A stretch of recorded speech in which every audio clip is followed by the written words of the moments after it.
और एक और बड़ी खबर जंग से जुड़ी हुई है। गाजा के गदर में हमास के लड़ाकों ने इजरायली सेना पर हमले अब और तेज कर दिए हैं। अब डबल हमले किए जा रहे हैं। दावा तो यहां तक किया जा रहा है कि अगर इसी तरह से हमास हमले करता रहा तो युद्ध कई महीनों तक खींचता जाएगा। और कहा यह भी जा रहा है कि अब हमास इजराइल के खिलाफ खुफिया युद्ध भी लड़ना शुरू कर चुका है।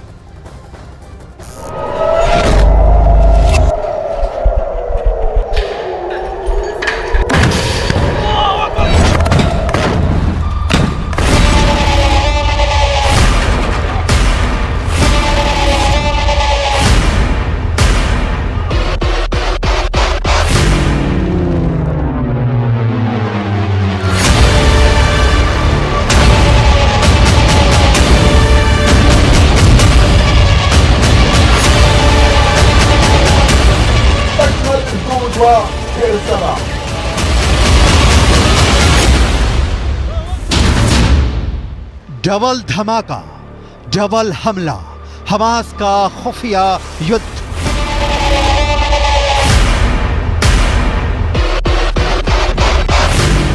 हमास के 45,000 लड़ाकों में से कितने सुरंग के अंदर और कितने जमीन के ऊपर से इजरायली सेना पर हमला कर रहे हैं, इसे लेकर ना तो अभी तक मोसाद कोई खुलासा कर पाया है और ना ही अमेरिका की खुफिया एजेंसी को कोई भनक लग पाई है।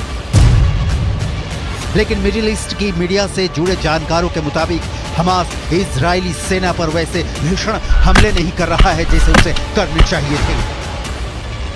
कुछ खबरों में दावा किया गया है कि भले ही इजरायली सेना दावा करे कि वो गाजा सिटी के बीचों बीच पहुंच चुकी है, लेकिन हकीकत में इस दावे पर पश्चिमी मीडिया के वॉर एक्सपर्ट्स अब सवाल उठाने लगे हैं। इजराइल के 34 से ज्यादा सैनिक जमीनी हमले के दौरान मारे जा चुके हैं। हम आपको पश्चिमी मीडिया के दावों के हवाले से बताने जा रहे हैं कि इजराइल सेना पर डबल धमाके के साथ डबल हमले की तैयारी हमास ने हिजबुल्लाह से मिलकर कर ली है।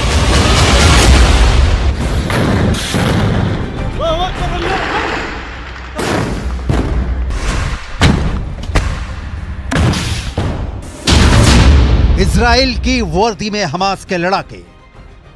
लगता है इस बार इजरायली सेना, इजरायली खुफिया एजेंसी मोसाद और बिना शेत हमास की ताकत और वॉर प्लान को समझने में बुरी तरह से फेल हुए हैं।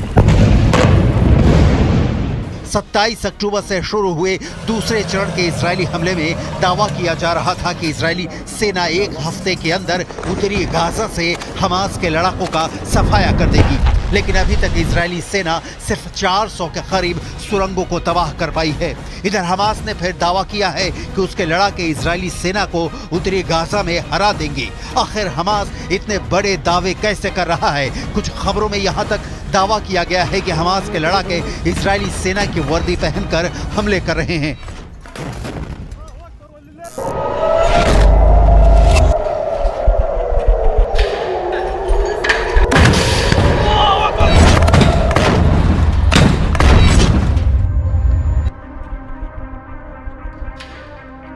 हमास सेना के शाखा अल कसम ब्रिगेड ने एक वीडियो जारी किया है जिसमें दिखाया गया है कि उत्तरी गाजा में इजरायली सेना उनके टैंक, उनके बख्तरबंद लड़ाकू वाहनों, यहां तक कि बुलडोजर पर भी हमास लड़ाके बेहद बेरहम और घातक हमले कर रहे हैं।